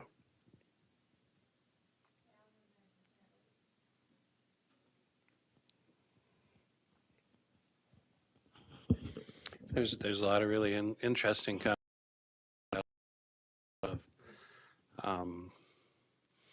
one of the things, and this isn't one of my questions, but one of the things that I was kind of curious about or thinking about is when we have our graduation rate is It's 78%. All students is 78%. 78%, including 7-year students, right? But I'm just saying, so at Apollo and Tech, it's in the 60s, or right around 60, correct? 78% at 79% at Apollo, 78% at Tech. Graduation rate, 4-year graduation rate. Was it? Okay. Yeah. Yep. Okay, well, I was just wondering about those 20. Let me just say, Donna, can you just? The 20% students, Yep. the 20% of students that aren't graduating, I would imagine that there's a bunch of them that have a lot of credits, but just don't have enough to graduate. And I you know, the profile of a dropout is not always bad either. I know that sometimes kids aren't challenged enough, so they drop out and go on to college early and don't bother with their high school graduation. But those are just questions running through my head. That wasn't really one of them. couple of the comments that I had, one was on when you were going through the video for geometry, there's 3 different levels of geometry in there. And I thought that on level 2 and level 3, the video did a really good job of connecting why I take that course with an outcome. So level 2 was, we recommend this for people that are looking at going on into construction and that type of a career. And level 3 was if you're looking at moving into a STEM career or if you're going to any kind of a college. And level 1 was just kind of hanging there. And it didn't tie, and level 1 is probably, most students would take that one. And it just kind of was hanging there, and it doesn't tie it to, if I think back to high school days, it was always like, oh, I gotta take this course. What am I ever gonna use this for? And it's not tying it to anything. It's not saying level 1 is for students and it's going to teach you, and then what are some real life connections to make me interested in that. It's not just about, we'll give you the credits to fulfill this requirement, because that's the agony of school, is taking credits to fulfill a requirement. So I'm wondering if we could look at that anyway in that course catalog and try to tie those requirements to real life success in each level. Yeah, I think you hit how you tied into specifically industry academies and some of those ways like you're hitting on. I think one of the things in our learning and going through the catalog is you do have a lot of options, right? And so how do you really drill down specific to say, if Al takes that applied geometry, even if he doesn't want to go to a 4-year, he could take an apprenticeship. He could go to St. Cloud Tech, get a certificate, and he might have that opportunity. And so I'm with you on the. Yeah, but a lot of those skills you do use in real life situations. And if you have no background in it, why would I want to take geometry? It's tough to know in high school, but after you graduate and you go to do your first little construction project on your house, your do-it-yourself project, if you don't have any geometry in your background, you're lost. And it gives you the ability to function in life in ways, and that's true of all courses, I think. To me, there's got to be a way to tie some of these in and make the lowest level course relevant to students who are not necessarily looking to achieve at a real high level after college, or at this point they're not looking at that. My second question was, this is for Apollo and for Tech, but what about McKinley? Is there a separate course catalog for McKinley, or what do McKinley students do? So you still have your credit requirements, but McKinley specifically is recovery right now. It's recovering the courses that I don't pass in the high school. So the majority of the students that are at McKinley in that requirement are recovering courses from their home school. So if Al needs to recover 5 credits of language arts, that's going to make up his schedule for that course, for where I'm deficient at around the 63 credits. So they don't really have to register for the catalog, because most of the students there, the majority, are recovering because they are not on track for the 4-year graduation and hitting the 63 requirement courses. Yeah, I kind of understand that.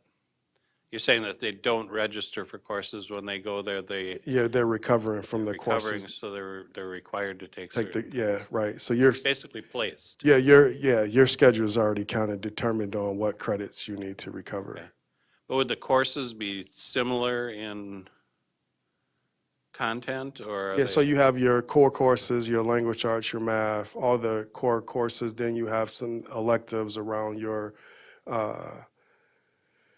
metals, woods, EMT. So you have some of those courses now to give a kid a well-rounded experience. And Principal Senager has really done a good job of doing kind of what you said, really expanding it to into real life. Like we're working with the business community to have jobs around the courses that are offered as well. Okay. And my third comment is around PSEO and the opportunity that we have there for, and how incredible that opportunity is compared to, I think, any other district around here and any private school around here. I happened to have a neighbor who was an extremely smart, ambitious young lady who took 2 years of college, completed 2 years worth of college courses in her time at Apollo, and graduated from Apollo with 2 years of college complete, and went on to graduate from college last year at 20 years old, and is now almost done with her first year of the master's program, and will have her master's degree next year at 21 years old. Just an incredible opportunity. She took full advantage of it. We paid for the first 2 years of her college. Just incredible. Yeah.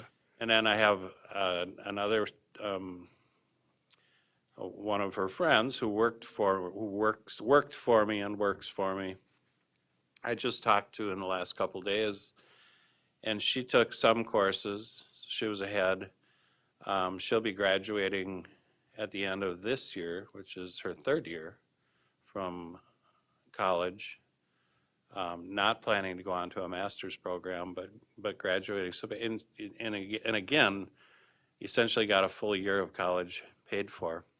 And I have another employee who's a very smart girl, went to a local private school, I won't name it. And she was just kind of standing there hearing these stories about the two students who got to take these courses. She just kind of shook her head and she said, you know, we didn't have any of those courses available when where I went to school. And so she's going to college. She's in her third year of college, but she will not be graduating until next year. It'll be a full 4 years for her. So just an incredible opportunity that we offer to our students, and very, very few other students statewide have an opportunity like that. So Yeah, I think you hit on the experience, and just staying with PSEO, that's the fastest track that I could get associates my senior year. And 2 years are already paid for around that. That's a great opportunity. And it's making sure everybody understands that that is an opportunity and a possibility for them. Yep. And it's an incredible opportunity. The only thing that I worry about, and I know and love this person dearly, but so aggressive that I worry about getting burnt out. You know, when you basically walk away from your high school and go to college full-time for your last 2 years or 3 years of high school, and then get out and go directly to college, and then get into the master's program, and you're 21 years old graduating from a master's program, you kind of worry about, can you keep this up forever? Or, that's a lot of energy, but brilliant young woman. I see a lot of driven young adults already, right? Like they know, right? Like, and I just think it's helping everybody to have that experience and understand it. Anybody else? Oh, Natalie, yeah, sorry. Yeah, it's interesting to know that it's not just when my kids have been at Apollo that this has been going on, because their babysitter, when they were younger, went to Apollo and graduated with an associate's and a 4-year degree. We got to go to her double graduation that year. And actually, I really think that the kids seeing her do that is like, oh, that's going to be my school someday, and I'm going to do that. None of my kids have chosen to do PSEO because they love high school, and they're so heavy in activities, and that's totally up to them. I mean, we left it up to them as far as we want you to get, college credit because it's free, but at the same time, we want you to be able to experience high school if that's what you would rather do than go to St. Cloud State. The other thing I was going to say, Scott, to your question is the reason all of my kids have taken AP is because AP classes starting in 9th grade is because they're weighted. So I'm pretty sure my 9th grader wouldn't have taken AP Human Geo if it wasn't weighted. And her brothers weren't like, you're taking it. So it's a very hard class to start out in 9th grade. And the rigor there is like, oh, this isn't middle school anymore. But everyone kind of helps each other with that. And it's a big learning curve, but it's great. I remember when Quinn was in 9th grade, he's in his first year at U of M now, the registration process was like drinking from a fire hose for me as a mom. And that was not when we had the online stuff. So you're looking through all the catalogs and everything. And I think this is much more streamlined, and I'm really happy about it. So this is a great time to just continue talking about how wonderful our schools are. Quinn is at the U of M. He's one class shy of a year ahead in college.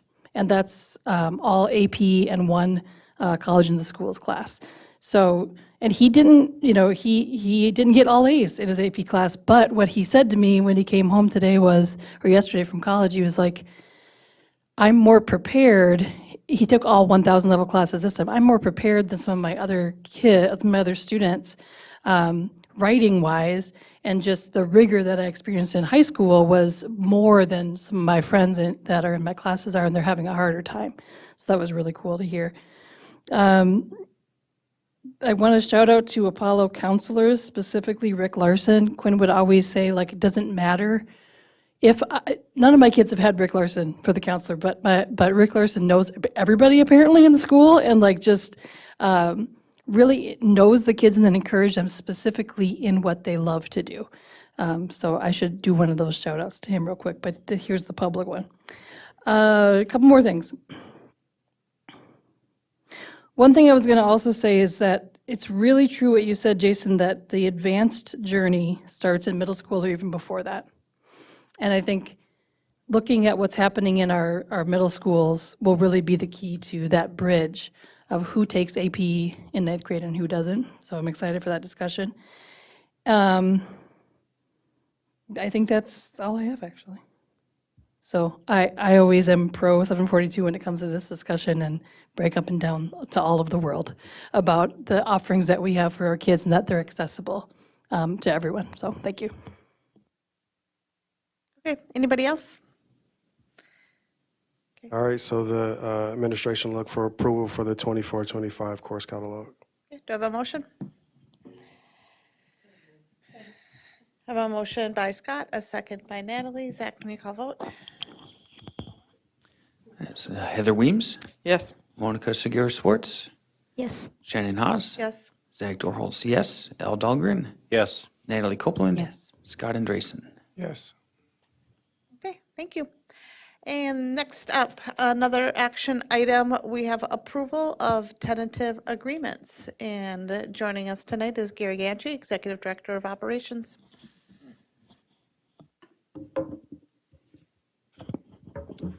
Good evening.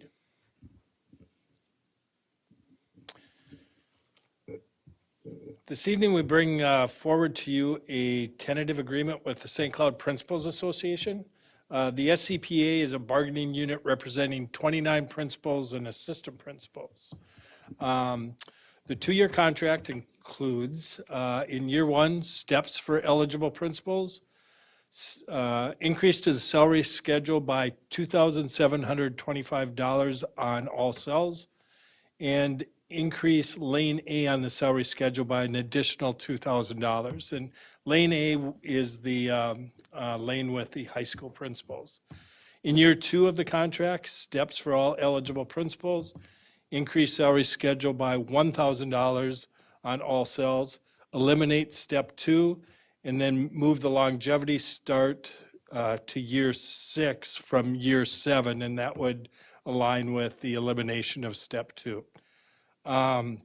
The total 2-year cost is 6.45%, and the costing is on the back of the summary sheet that each of you have.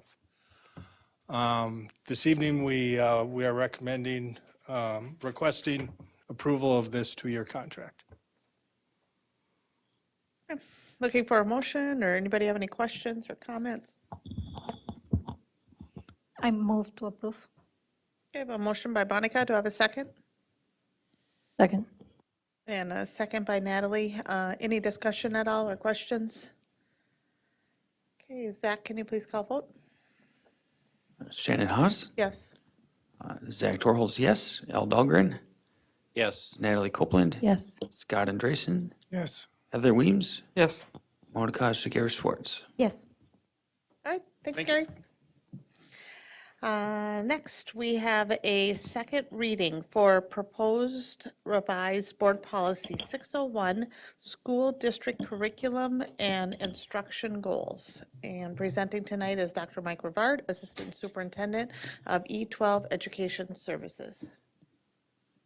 Good evening, Chair Haas, Superintendent Putnam, and members of the board. This is our second reading of Board Policy 601, School District Curriculum and Instructional Goals. At our previous meeting, we had no recommendation from the board at that time as the board, or as the policy had been brought forward. I can certainly read through and go through some of the changes. These are statutory changes related to last year's legislative session, or we could be open for comments or questions. Okay, let's open it up. Does anybody have any questions or comments? Monica? Yeah, I have several. I don't know how you guys passed this thing last meeting without saying anything. First comment that I have is that there is a whole bunch of definitions here, and I don't see those words used through the policy. So tell me, what are they for?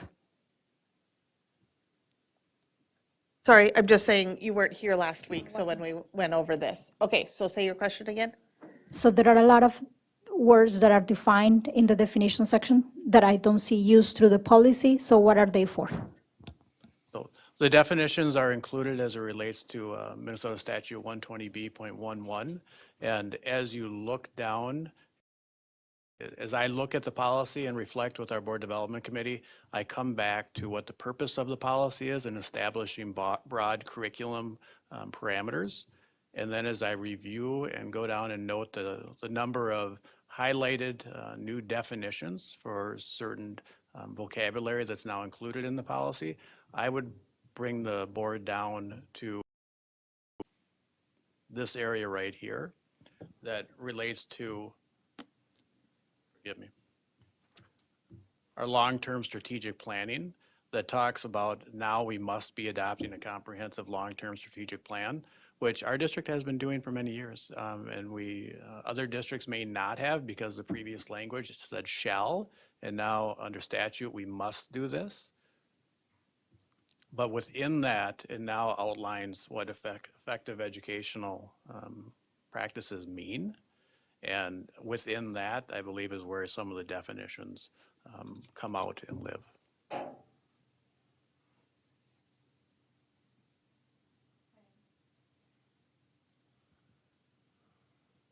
Okay, so tell me, how is this policy being used? Who uses this policy? So it's the work of the whole district, I think, instructionally especially, that we utilize this policy. I think our equity team, administration and leadership team, our equity team is utilizing this policy as you look at Part C in terms of how we're looking at our professional culture and retaining qualified staff members. We're utilizing this and trying to apply these practices as we look at curriculum and how we're examining curriculum and making sure that overall we're choosing curriculum that's accurate and is being defined by all those things that you see in paragraph A there. Okay, because it doesn't read like a policy. It reads more like a discourse. I think it reads, for my reflection, it reads very similar to what the statute reads like, especially as it comes to what the definitions are.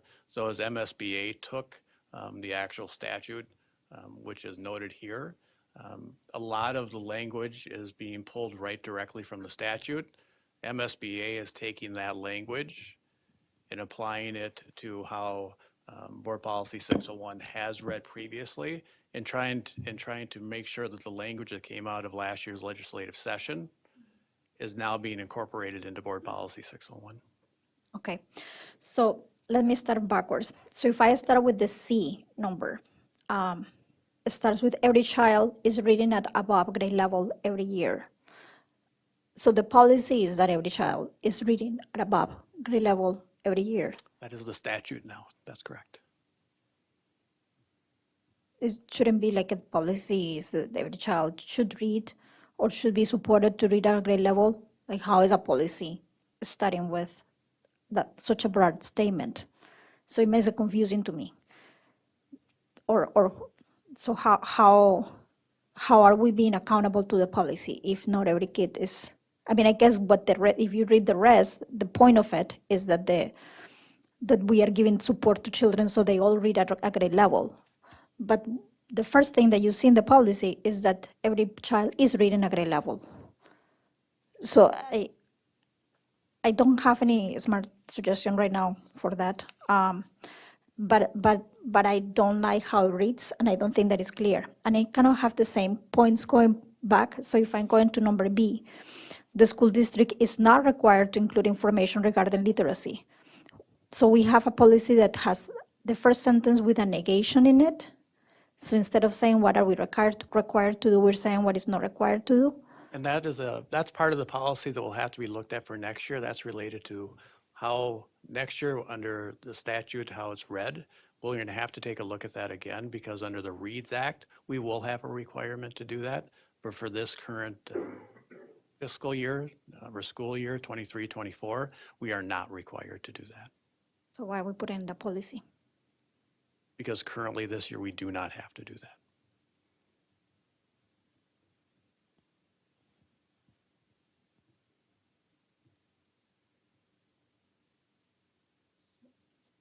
What is the need? So do we need to say that we're not required to do this? We wouldn't necessarily have to. It's there as part of the MSBA model policy, but it also outlines for both the board and the general public what our reporting requirements are as the READ Act goes into place and is being, I don't want to use the word enforced, but is led to our accountability as a school district. That is when it will change over starting in the 24-25 school year. So MSBA has recommended to have that paragraph to be also included in Board Policy 601.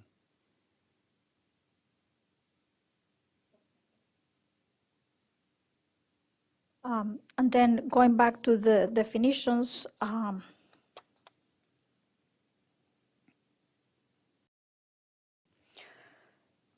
if I'm going to the definitions of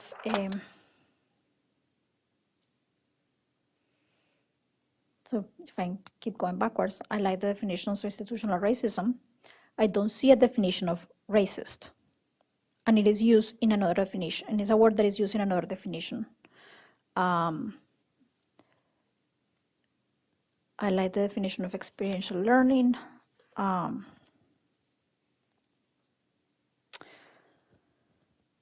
I don't agree with the definition of culturally sustaining.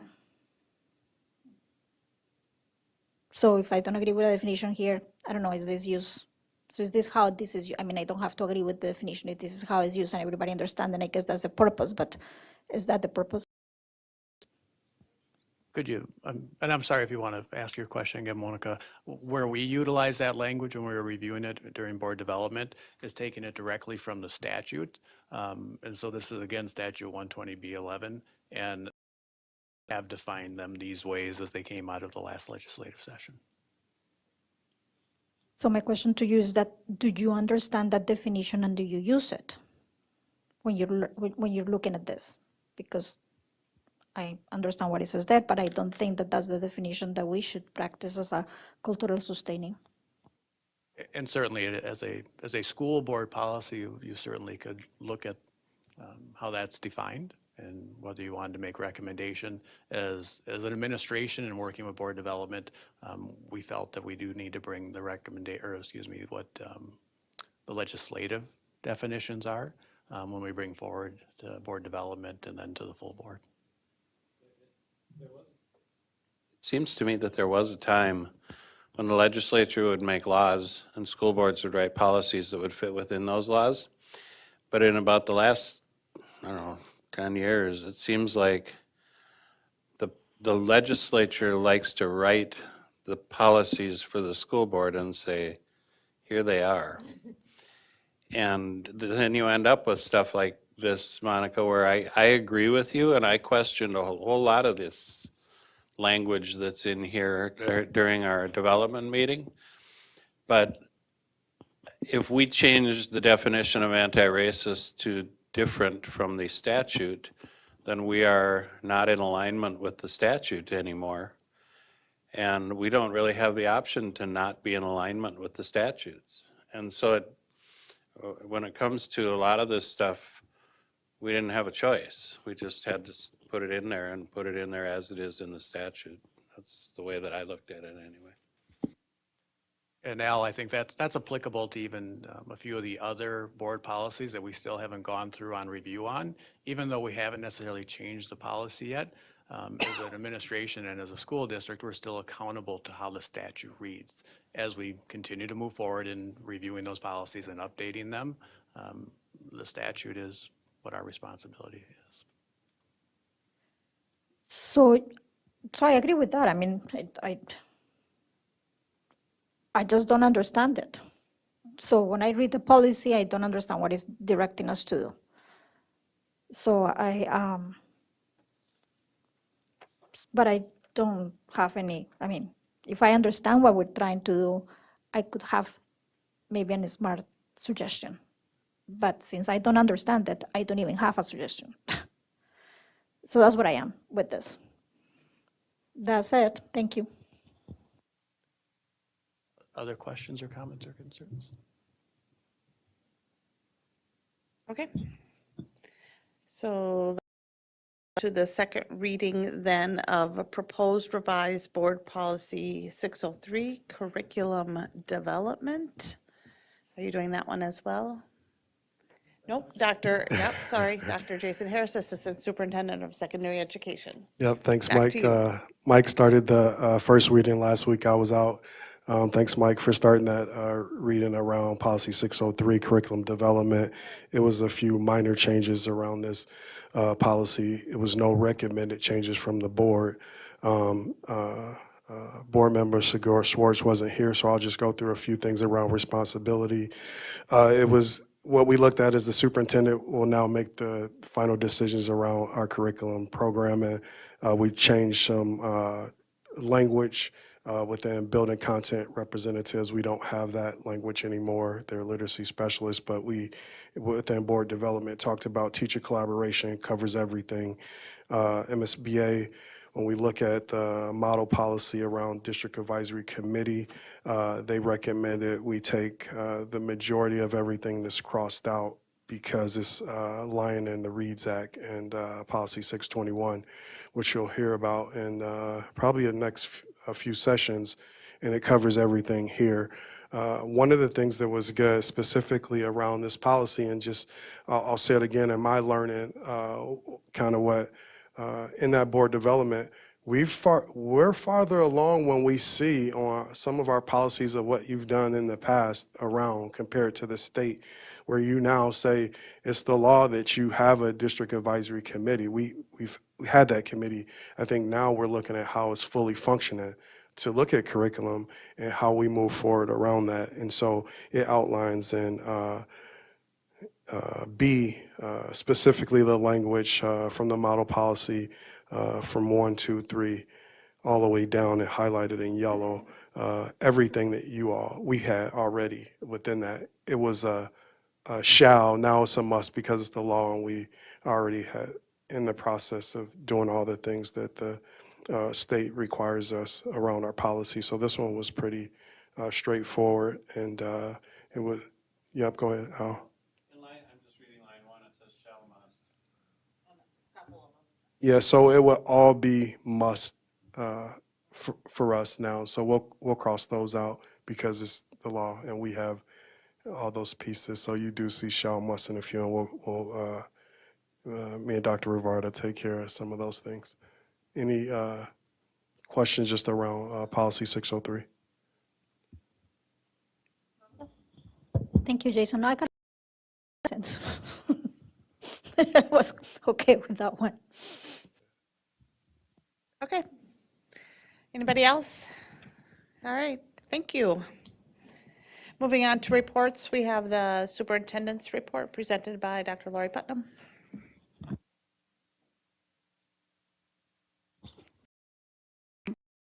Listening in. Thank you so much for this opportunity just to give you a quick update on some of the things that have been happening. And it's cool that you've heard a couple of the updates referenced already this evening. I wanted to just share in our last coffee and conversation that we had 3 questions, and we had a great group come out. We probably had 25 or so people, mostly from the community this time. Cabinet didn't outnumber community, which was pretty exciting. But the questions that we asked that were tied, the information Dr. Harris will bring back to the AE&I committee were all around success as we start to build what is a well-rounded education. And so it gives just some background information. The grounding that we used was to think of a time when you felt successful in learning and to describe it. And how did you know that you were successful in those moments? We then talked about, from your role or perspective, how do you define success for your learners? And then what are we doing well as a district community based on that definition? And then where can we grow? And we found we ended up actually it was so successful with the community that we actually ended up using this format with our school cabinet listening sessions. And it was a really uplifting conversation focused on the learning and the success and the growth from not only from a teacher, but a school and then a district perspective. And so that was really fun. And so I just want to say that our next coffee and conversation is on January 19th. It is at 9 o'clock. And our public, of course, is encouraged and invited to join us. It'll be here at the district office. And then just for this team's awareness, we did pause the school listening sessions. The SCEA president and I decided collaboratively that it would be best for our school community as we're working through negotiations with SCEA, that we just pause so that we don't get any negotiations topics intertwined into those conversations, and that when we are out listening to our teachers and our staff, that we're really able to focus just on learner success and learner outcomes. And so that is paused until we get that wrapped up, and we do go to mediation January 4th and hope to wrap that conversation up and that contract up as soon as possible. The other thing I wanted to highlight is that we did, and I can't say I was a grateful participant. Assistant Superintendent Hansen led the most recent district advisory curriculum, and you saw that just appear in the policy, so that was really fun. We had a really neat grounding, and then we went through the curriculum review cycle, explained that we had, again, a great turnout, probably 22 people, community, staff, students. It was really exciting.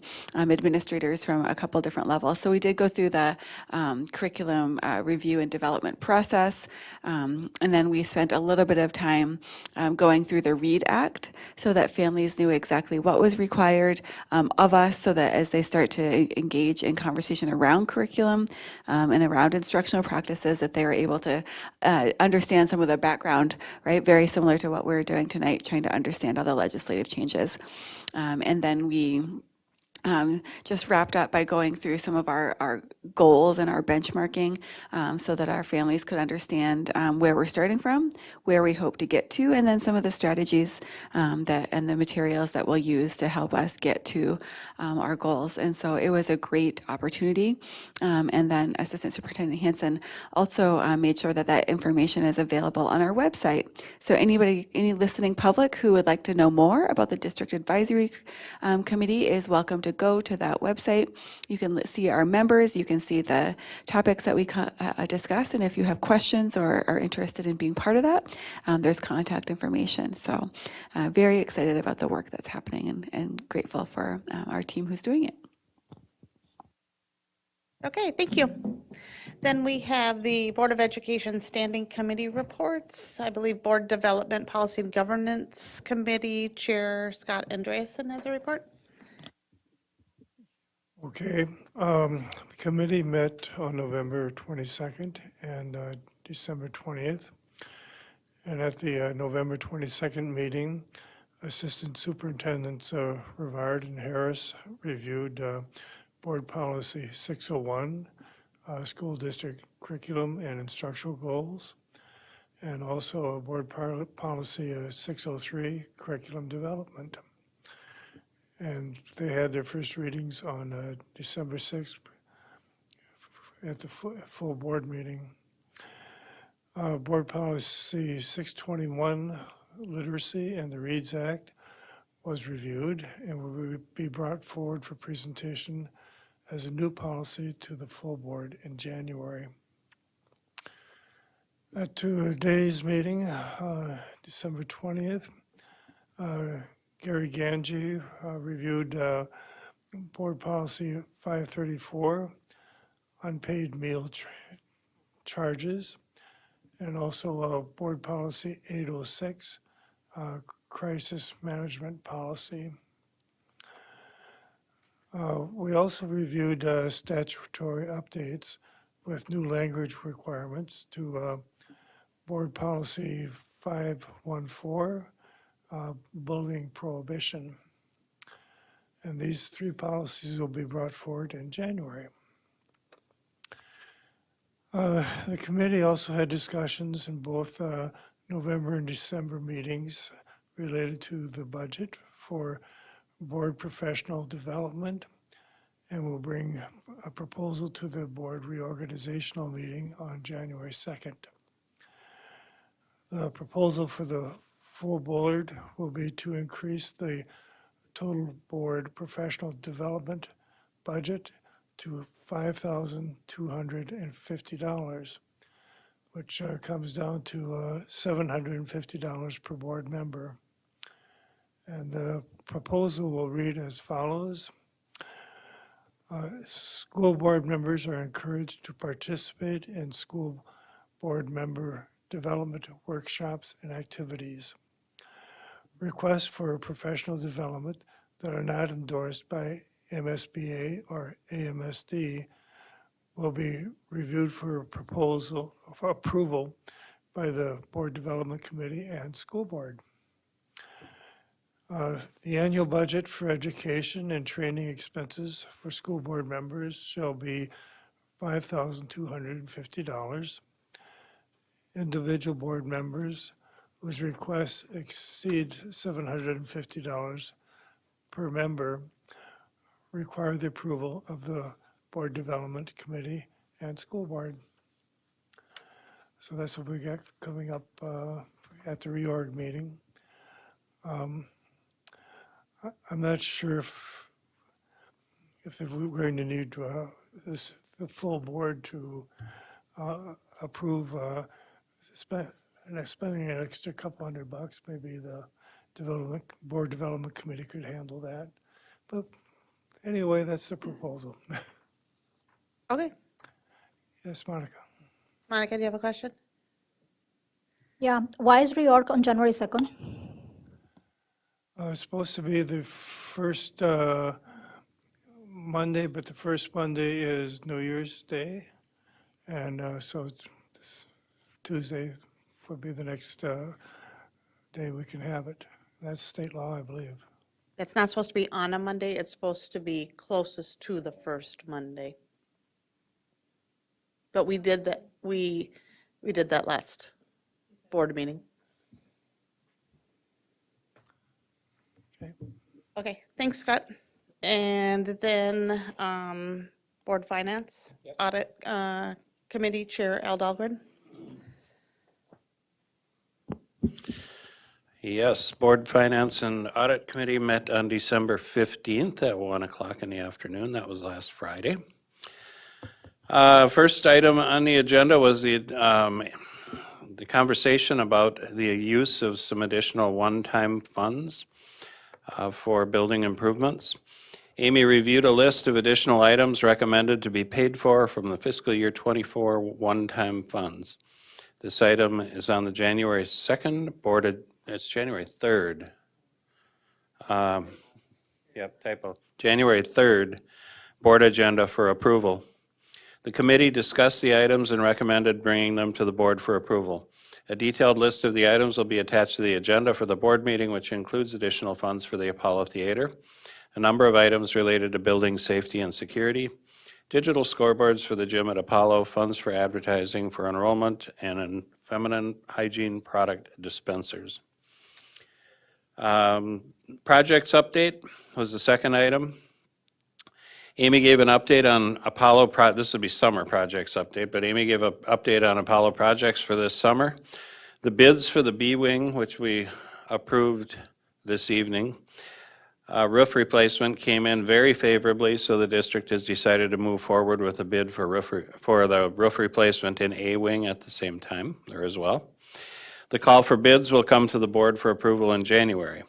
We're also moving forward with resurfacing the north parking lot at Apollo this summer. Those bids will come to the board for approval sometime in February. Gary provided an update on a grant that we were working on with the City of St. Cloud for a Safe Routes to School project at South. This item was previously discussed at the November Board Finance meetings. Since that meeting, the district has received additional information on the project. There are two different grants, one from the state of Minnesota, which would cover the full construction cost, and one from the federal government that would cover 80%. Both grants require that the district pay engineering fees of 17%, which was not previously communicated to the district. This would be approximately $30,000 in additional costs. With the federal grant funds, they would not be received until 2028, which would mean the district would have to cover our full share of the costs but not get reimbursed until 2028.